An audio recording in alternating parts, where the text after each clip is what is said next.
Hello friends, ખાવામાં ખૂબ જ ટેસ્ટી લાગે એવા અને ઇન્સ્ટન્ટ હેલ્ધી ઢોકળાની રેસીપી આજ તમારી સાથે શેર કરું છું, જે બહુ જલ્દીથી બની જાય છે. તમને 15 મિનિટ પહેલાં હજી વિચાર કરો કે શું બનાવવું છે, તો આ બધી જ સામગ્રી તમારે ઘરમાં પણ હશે અને 15 જ મિનિટમાં બનીને તૈયાર થઈ જશે ને બધાને ખૂબ જ પસંદ આવશે એવા ઢોકળાની રેસીપી આજે હું શેર કરું છું. અહીંયા 1 કપ મેં રવો લીધો છે, તો આપણે થોડો ઝીણો આવે એવો રવો લેવાનો છે. 3 ટેબલ સ્પૂન ચોખાનો લોટ લીધો છે અને એમાં અડધો કપ દહીં ઉમેરીને આપણે બધું મિક્સ કરી દેવાનું છે.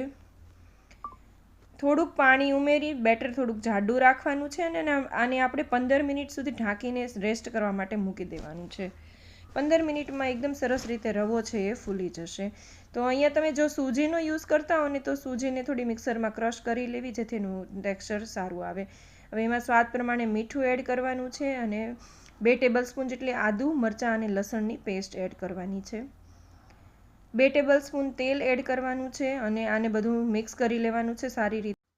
અહીંયા મેં તાજા મેથીના પાનને ધોઈ અને સૂકવી અને ઝીણા સમારી લીધા છે. તો આ અડધો કપ પાન છે તો એ એડ કરી દેશું અને 1/4 કપ જેટલા કોથમીરના પાન ધોઈને સમારીને એડ કર્યા છે. આ મેથીના પાન એડ કરશો અને તમારા ઢોકળા એકદમ હેલ્ધી તો થશે, પણ તમને ખાવામાં લાગશે જ નહીં કે તમે આમાં મેથી નાખી છે. બિલકુલ કડવાહટ નહીં લાગે અને બહુ ટેસ્ટી ઢોકળા બનશે. એકવાર તમે ટ્રાય જરૂરથી કરી જોજો. હવે થોડું પાણી એડ કરીને આપણે બેટરને થોડું મીડિયમ થીક એવું કરવાનું છે. હવે મેં અહીંયા ઢોકળિયું ગરમ કરવા મૂકી દીધું છે 10 મિનિટ માટે મીડિયમ ફ્લેમ ઉપર, અને એની પ્લેટ છે એને આપણે પહેલાં ઓઇલથી ગ્રીસ કરી લઈએ. હવે બેટરની અંદર 1 ટીસ્પૂન ઈનો એડ કરી અને 2 ઘૂંટડા જેટલું પાણી એડ કરીને બધું હળવા હાથે મિક્સ કરી લેવાનું છે. તો આપણું બેટર તૈયાર છે અને આપણે પ્લેટની અંદર પાથરી દેવાનું છે. મેં અહીંયા થોડુંક થીક જ રાખ્યું છે જેથી ઢોકળા એકદમ સોફ્ટ ને સરસ બને. એની ઉપર હું અહીંયા લાલ મરચાંનો પાવડર છાંટી દઉં છું કે જેથી એનો કલર પણ સરસ દેખાય અને ખાવામાં પણ થોડું લાલ મરચું આવે ને તો ટેસ્ટ પણ એનો સરસ આવે. આપણું ઢોકળિયું છે એ ગરમ થઈ ગયું છે, એની અંદર આપણે પ્લેટ મૂકી દેવાની છે અને 12 થી 15 મિનિટ તમારું જે પ્રમાણે ઢોકળિયું ગરમ થતું હોય એ રીતે ચેક કરી જોવાનું એક વખત નાઇફથી કે બેટર ચોંટતું નથી ને ઢોકળા ડ્રાય થઈ ગયા છે.